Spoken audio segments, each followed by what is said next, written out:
Hi guys, it's Shanice. So welcome if you're new here. Remember to go ahead and subscribe while you're here.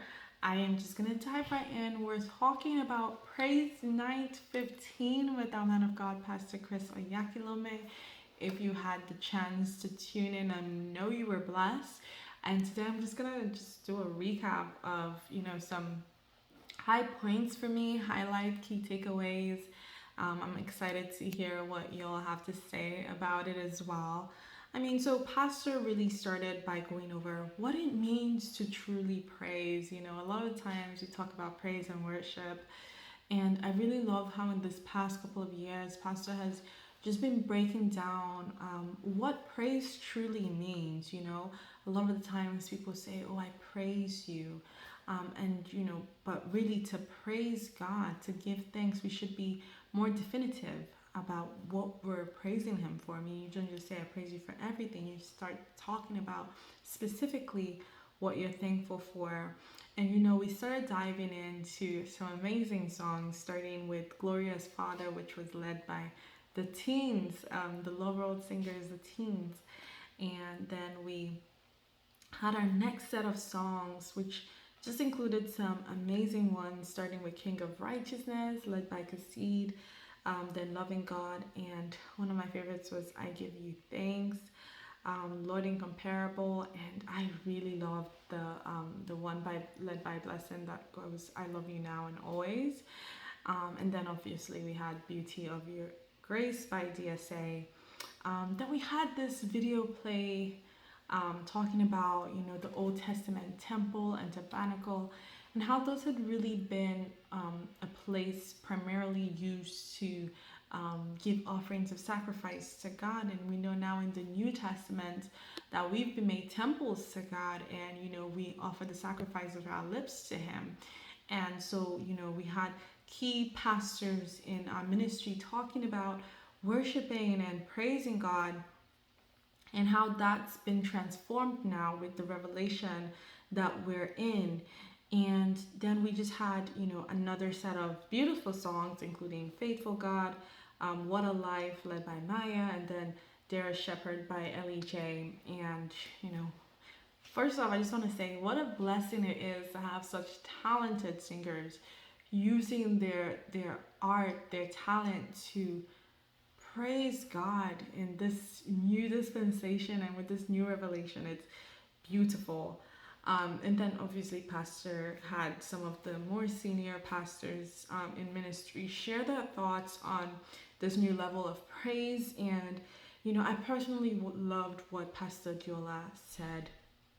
Of course, Reverend Tom, Pastor Yemisi, Pastor K, and Evangelist Eyoase, they shared amazing thoughts as well. But as Pastor pointed out, that we are supposed to worship in spirit and truth. And I love how he focused on the fact that the truth there is not just sincerity. Yes, we're supposed to be sincere, but the truth is really we know that the truth is the word. So we have to make sure that our worship, the way we praise God, is consistent with the word. So you can't just praise God however you choose. How people say, "Oh, I'm going to praise God in my own way. I have my way of praising God. I have my way of worshiping." But they don't understand that that's not how God works. Old Testament to New Testament, God has always been the one that tells you, "This is what I want, and this is how I want you to do it." Looking back from the beginning, from Abel and Cain, we see that. We see with Abraham. So it's not new. It's not like this is a new revelation about God, that He wants us to love Him and worship Him and serve Him the way He wants us to, not the way we want to. That's not a new thing. I feel like a lot of times people act like it is, but it's not. It's not really. I also say in my own personal life too, like it's a lot of the time people say I love you, and it's like it may not be visible to other people, but they genuinely love you. But I'm like, when you love the God way, it's not even a question of if you love, you can see it. The God ways, for God so loved the world that He gave. He followed it by action, by doing. And so with God, You know, when you love God, it's not just about saying, oh, I love God. It has to be seen by action, right? So if you love God, then you do what He asks you to, right? So if you love me, you keep my commandments. So you do as He wants. So He wants worship in spirit and in truth. And so you worship Him the way He wants to be worshiped. You give Him the songs He wants you to give Him. You worship at the times He wants you to worship. You have to understand that God is a God that's you can't just pick and choose and do certain things, and I won't do the other parts. Like, I won't be in church, I won't do this. You can't just pick and choose. He wants all of it. He wants all of it. Everything He said that He wants from you, He wants in addition to everything else He said He would want from you. So I hope that makes sense to you all. I hope what I'm saying is, and it's getting across the way it's supposed to. But one thing I also liked is that Pastor pointed out that just because a song has the name Jesus in it doesn't automatically mean this is, you know, a sound worship song. It's not. It doesn't mean that this is a New Testament song that you can use to worship God, because you have to remember, I talked about this in my video about authority for, in the name of Jesus Christ, and you have to remember that that name Jesus has been used even in the Old Testament, right? You think about where the etymology of the name, and so it's not really about whether the name Jesus is in a song. It's more about if the song itself is in line with the word, is in line with the truth, right? And so, Pastor, one thing he said is that this way that we've been worshiping is just the new, like, it's just the beginning. Like, there are higher levels that we are gonna go to, and I'm excited to see those. And another great part of service was, you know, Pastor bringing up the First Peter 2 verse 9, which we all know we are a chosen generation, a royal priesthood, and all that. But we get to the second part, and it says that we're called forth to show the praises of God. And then in the AMPC, we see that this means that we're supposed to set forth the wonderful deeds and display the virtues and perfections of Him. And Pastor pointed out the fact that we can only do this if we know of these things. So you can only talk about these wonderful deeds if you know of them. You can only show these virtues when you know those virtues. So you can only praise God when you know Him, when you have understanding. You know, you can only praise with understanding.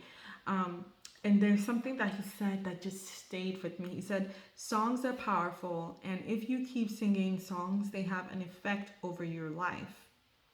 And this is something that I've said from jump. Words are powerful. You know, songs have lyrics to them, and you're declaring, you're speaking these words. I mean, come on, you know me at this point, guys. You can see how many videos I've done on SoundCode, how many times I've talked about the power of the words that you speak. So when you sing, it's like a whole different level, because these are still words that you're bringing into your life. These words are going to change you. These words are going to change your life. They're going to shape your aeon, right? Which shapes your cosmos. Go look at my last video if you don't know what I'm talking about, on authority for success and also prevailing prayer. But again, your words have power. So choose the words you speak.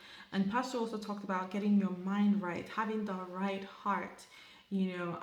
And then we got into some other sets of songs, including God of the Heavenly Pantheon, led by Vashan, The Only Sovereign God, beautiful song led by Rita Soul and Pastor Saki. In You I Live by Oge. When I tell you, that song just took me to the next level of just worship. And man, I that was probably one of the major highlights of the program for me. And Holy God following that, oh man, it was like another elevation.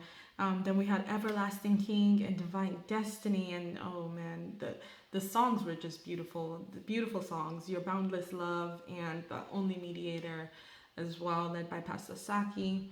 And then Pastor gave us the opportunity to choose the closing song, and he made the exception that's obviously because of how much they've sang this praise night. Pastor Saki and Oge were exempted, so where we could pick anyone else. And I personally, I was like, okay, you know what? I know who I'm choosing. I know the song I'm choosing. And then they talked to someone in the audience, and he chose the song that I chose too. Obviously, there were so many good ones. I mean, we had Rita Soul sang a lot, but was specially ministered to by that song "I Love You Now and Always," led by Blessing, and so I was really happy. I was really stoked when that was the song that was picked to close the the praise night 15. But what was your pick? I want to know, what would you have chosen, or if Pastor had allowed for Pastor Saki and Oge songs to be included, which one would you have chosen? Comment below and let me know. And also, if you have any other key takeaways that you wanted to share, I know people will be blessed by them. Go ahead and leave a comment. I'm always blessed reading y'all's comments. And in case you were wondering, if Pastor Saki and Oge had been included and I could pick any of the songs, I would have chosen "In You I Live" to close out, because again, that song really was one of my key and major highlights from this Praise Night 15. All right, I look forward to hearing from you, but I will let you go now. I love you. God bless you.